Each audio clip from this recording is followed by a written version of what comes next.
प्रकार का कोई भी व्यक्ति पर समाजवादियों पर अपनाई गई इतिहास की आर्थिक व्याख्या के सिद्धांत पर प्रहार कर सकता है, किंतु मैं इस बात को स्वीकार करता हूँ कि इतिहास की आर्थिक व्याख्या इस समाजवादी दावे की वैधता के लिए आवश्यक नहीं है। संपत्ति समानीकरण एकमात्र वास्तविक सुधार है। अन्य सभी बातों से विड़ियत दी जानी चाहिए। और फिर भी मैं समाजवादियों के से पूछना चाहता हूँ कि क्या आप पहले सामाजिक व्यवस्था से सुधार लाने के बिना आर्थिक सुधार कर सकते हैं? ऐसा प्रतीत होता है कि भारत के सामाजिक के ने एक नए प्रश्न का विचार नहीं किया है। उनके साथ अन्याय करना चाहता है। मैं एक पत्र का उदाहरण देता हूँ जो एक प्रमुख समाजवादी ने मेरे लिए एक कुछ दिन पहले पत्र लिखा था। उसमें उसने कहा था कि मैं इस बात पर विश्वास नहीं करता हूँ कि एक वर्ग दूसरे वर्ग का दमन और उस प्रकार का दुर्व्यवहार रहेगा और तब तक भारत में एक मुक्त समाज का निर्माण कर सकेगा। जैसा कि मैं समाजवादी आदर्श में विश्वास करता हूँ, मैं अवश्य विभिन्न वर्गों, विभिन्न समूहों, असमानता के व्यवहार में विश्वास करता हूँ। मैं समझता हूँ कि समाजवादी इसका तथा अन्य समस्याओं का एकमात्र ही सही समाधान है। जब मैं प्रश्न पूछता हूँ कि किसी समाजवादी के लिए यह कहना काफ़ी है, मैं विभिन्न वर्गों के साथ व्यवहार में पूर्ण समानता में विश्वास करता हूँ, यह यहाँ कहना कि मेरा विश्वास पर्याप्त समाजवादी जो निहित है उसके समझ में कोई जानकारी नहीं होती है। समाजवादी एक व्यवहारिक कार्यक्रम है, केवल एक दूर का आदर्श नहीं है। यह समाजवादी के लिए प्रश्न नहीं है। समानता में विश्वास करते हैं, उसके लिए यह प्रश्न क्या वह हम इस बात को नापसंद करता है कि एक वर्ग का व्यवस्था या एक सिद्धांत के रूप में दूसरे वर्ग का दुर्व्यवहार करता है तो उसके दमन करता है, तो इस अत्याचार का दमन कर चलते रहते इस प्रकार एक वर्ग दूसरे से अलग हो जाते हैं। अब मैं अपनी बात पूरी तरह स्पष्ट करता हूँ कि उन कारणों से विश्लेषण करूँगा जो समाजवादी की प्राप्ति के निहित है। अब मैं स्पष्ट ही समाजवादियों के पर अपेक्षित आर्थिक सुधार तक नहीं हो सकते हैं, तब कि मैं सत्ता के हथियाने की क्रांति नहीं कर सकता हूँ। सत्ता के सर्वाहर द्वारा हथियाना जाना चाहिए। मेरा पहला प्रश्न है कि भारत का सर्वहार वर्ग किसी क्रांति के संगठित हो जाएगा। ऐसा कार्य के लिए व्यक्ति को कौन प्रेरित करेगा? मुझे लगता है कि अन्य कार्य समान रहने पे किसी व्यक्ति के कार्यवाही करने का प्रेरित करेगी। यह भावना लोग जब तक नहीं जानेंगे कि क्रांति के बाद साथ समानता का व्यवहार होगा, जाति का नष्ट में कोई भेदभाव नहीं होगा, तब तक संपत्ति में समानीकरण हेतु क्रांति में शामिल नहीं होंगे। क्रांति का नेतृत्व समाजवादी या आश्वासन में जाति प्रथा में विश्वास नहीं करता। मेरा विचार काफ़ी नहीं है। आश्वासन ऐसा होना चाहिए कि जिसका गहरी बुनियाद हो, अर्थात एक देशवासी का मानसिकता व्यवहार दूसरे के प्रति व्यक्तिगत समानता और भाईचारे की भावना से भरा हो। क्योंकि यह कहा जा सकता है कि भारत में सर्वाहर वर्ग गरीब होने का नाते गरीब होते ही गरीब और अमीर के अंतर के अलावा कोई दूसरा अंतर नहीं माना जाता है। क्या यह कहा जा सकता है कि भारत के गरीब लोग जातियाँ, नस्ल, ऊंची नीच और भेदभाव को नहीं मानते? यदि सच्चाई यह है तो वे मानते हैं कि इस प्रकार का सर्वहार से अमीरों के विरुद्ध कार्रवाई करने के लिए एक अपेक्षिकी जारी की जा सकती है। यदि सर्वहार वर्ग संगठित रूप में मोर्चा नहीं लाता है तो कैसे हो सकती है? तर्क के लिए मान लिया जाए कि सौभाग्य से क्रांति हो जाती है तो समाजवादी सत्ता में आ जाएंगे और समस्या से निपटना होगा। भारत में प्रचलित विशेष सामाजिक व्यवस्था से उत्पन्न है। मैं नहीं समझता हूँ कि पक्षपातों द्वारा उत्पन्न समस्या का सामना किए बिना भारतीय लोग ऊंच नीच, स्वच्छ अस्वच्छ में भेदभाव पैदा करते हैं।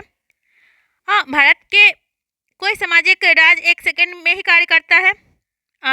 यदि समाजवादी अच्छी सुक्तियाँ बोलने से संतुष्ट नहीं है यदि समाजवादी समाजवादी एक निश्चित वास्तविकता में बदलने के इच्छुक हैं तो स्वीकार करना होगा कि सामाजिक सुधार समस्या मूलभूत समस्या है। वे इसको बेचकर नहीं भाग सकते। भारत में फैली सामाजिक व्यवस्था एक ऐसा मामला है जिससे समाजवादी को निपटना होगा। जब तक ऐसा नहीं करेंगे वह अपनी क्रांति नहीं ला सकते हैं। और यदि सौभाग्य से क्रांति लाता भी है तो उसका आदर्श को प्राप्त करने के लिए समस्या को जूझना होगा। मेरे विचार से एक ऐसा तथ्य है कि जो निर्वाध है। यदि क्रांति से पहले जाति की समस्या पर ध्यान नहीं देते हैं, क्रांति के बाद पर ध्यान देना पड़ेगा। हमें इससे दूसरी प्रक्रिया यूँ कह सकते हैं कि आप चाहे तो किसी भी दिशा में देख सकते हैं। जाति एक दैत्य है जो आपके मार्ग में खड़ा है।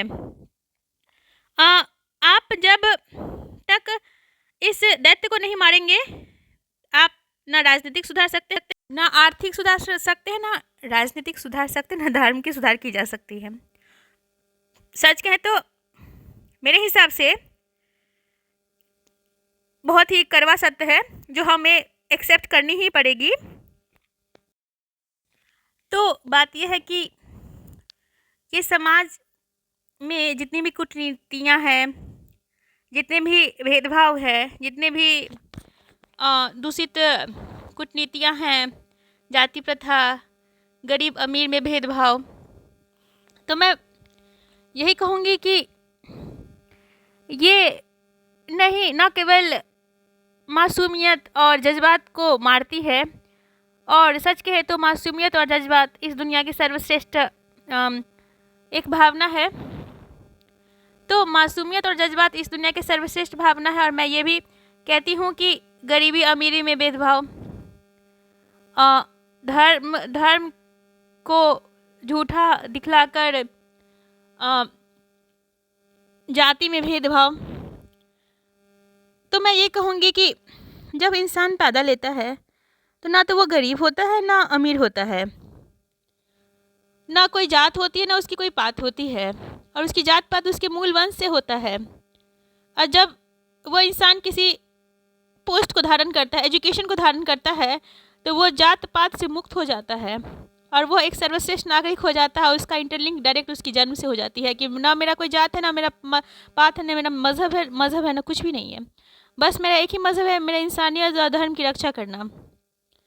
और सच कहे तो कोई भी इंसान यहाँ पे अमीर या गरीब नहीं है, ना ही कोई जात पात में बटे हैं, क्योंकि हमें तो एक ही सत्य कड़वा सत्य पता है कि जब इंसान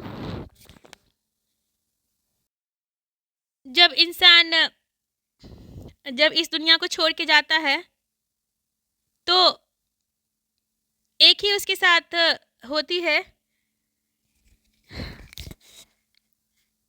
कि सबके सैया पे लिटा दिया जाता है, और जब उसे अग्नि दी जाती है या दफनाया जाता है तो उसके पास कोई जात पात या मज़हब नहीं होता है। वो अकेला पड़ा रहता है और इस दुनिया को छोड़ के जाता है। तो मैं यही कहूँगी कि हम इंसान जात पात या भेदभाव ये सामाजिक कूटनीतियाँ हमें देती है,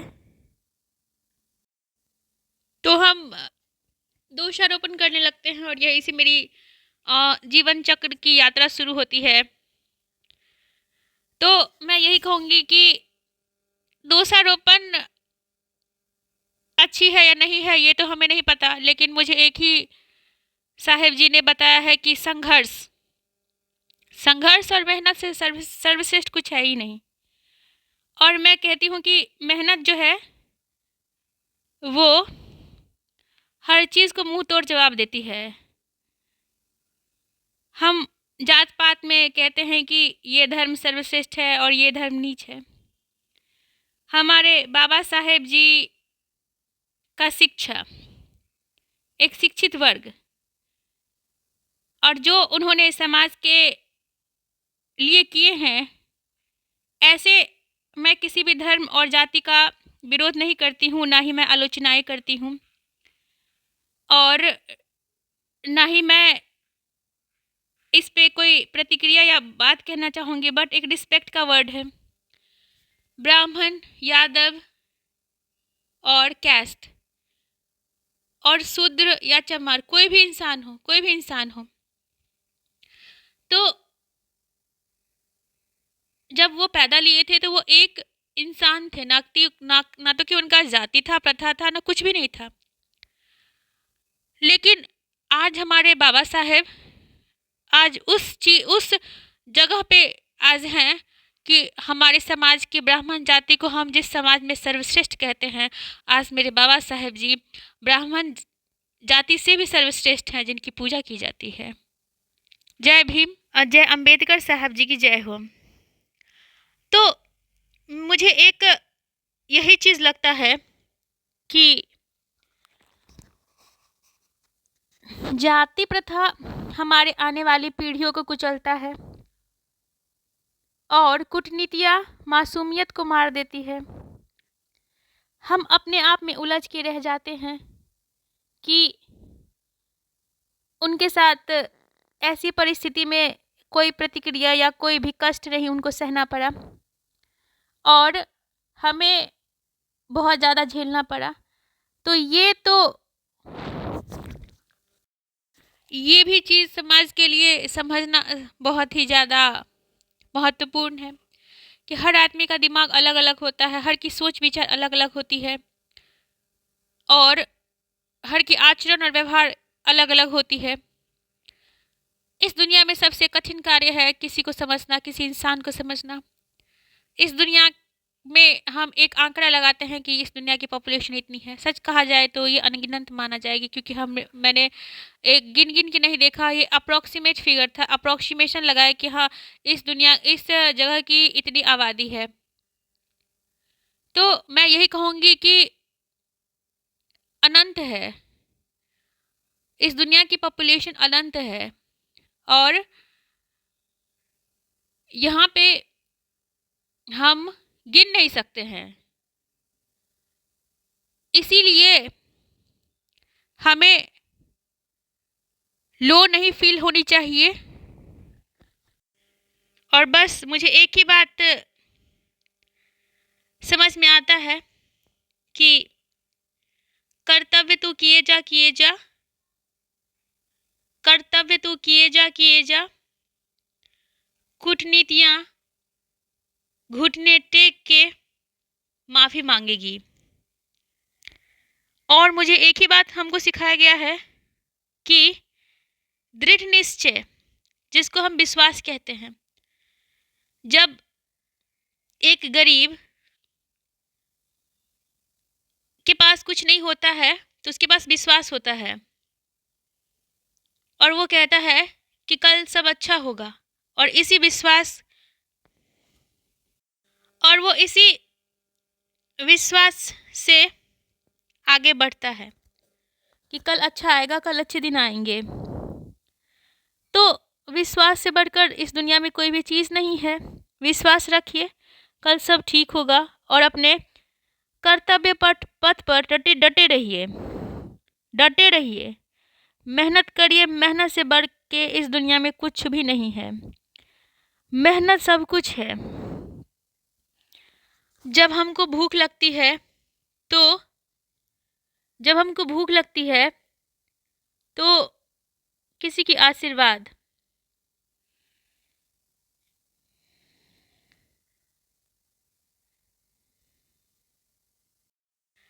काम नहीं आती उसी क्षण में, या किसी की बातें काम नहीं आती उसी क्षण में, तो उस क्षण में एक ही काम देती है, वो होता है मेहनत। मेहनत जो मुझे तरह तरह के पकवान खिलाते हैं, व्यंजन खिलाते हैं, और सच कहे तो वो कभी मेहनत हमें कभी निराश नहीं करता है। तो सच कहे तो मेहनत आपकी माँ है, आपके पिता है। मेहनत से बढ़ के इस दुनिया में कुछ नहीं है। आशीर्वाद को मैं रिस्पेक्ट का वर्ड यूज़ करूँगी, बट उस क्षण में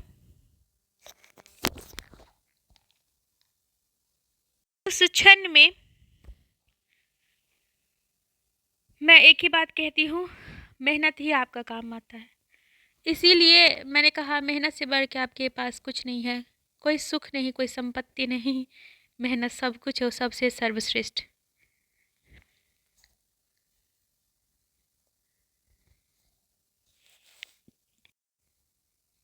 मेहनत तू किए जा, मेहनत तू किए जा, तू किए जा, तू किए जा, मेहनत तू किए जा, मेहनत तू किए जा, मेहनत तू किए जा, बस किए जा, किए जा, सफलता तेरे कदम चूमेगी।